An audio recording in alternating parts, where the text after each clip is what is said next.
down, I know you got me, baby.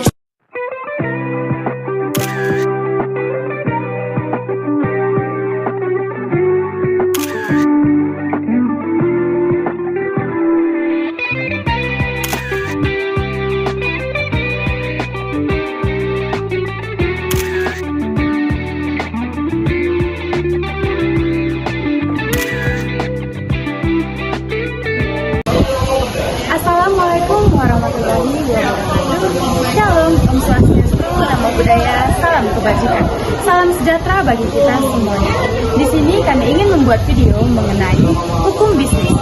Nah, saksikan terus videonya ya teman-teman. Halo semuanya, kali ini kami akan membahas topik menarik seputar hukum perusahaan dengan studi kasus PT Unilever Indonesia Tbk, salah satu perusahaan multinasional terbesar di Indonesia.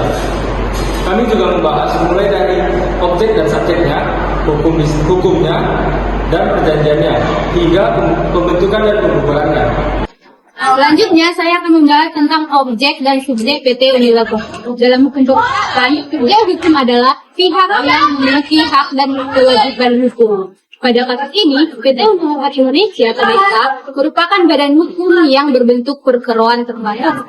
Subjek hukumnya meliputi perseroan itu sendiri, pemegang saham, direksi, dan dewan komisaris. Sedangkan objek hukumnya mencakup seluruh kegiatan bisnis Unilever, seperti produksi, distribusi, dan kerjasama bisnis.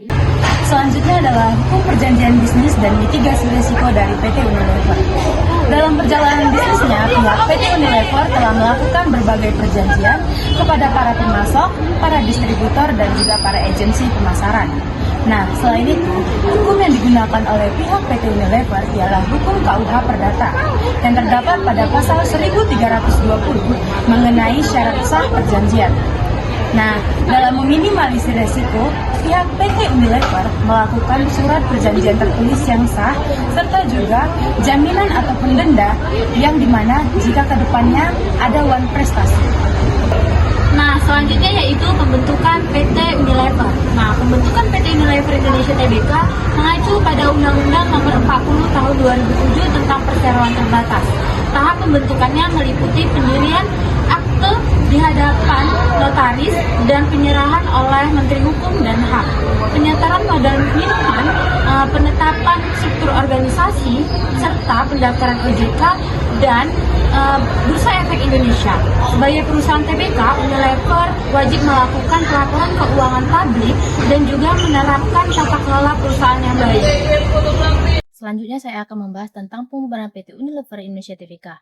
Nah, pembubaran PT Unilever Indonesia Tbk dapat terjadi karena keputusan RUPS jangka waktu berakhir, atau putusan pengadaian atau pilot, atau dicabutnya izin usaha setelah dibubarkan, dilakukan proses likuidasi untuk menyelesaikan kewajiban kepada kreditur saham, serta hasil laporan likuidasi ke Menteri Hukum dan HAM agar perusahaan dihapus dari badan hukum.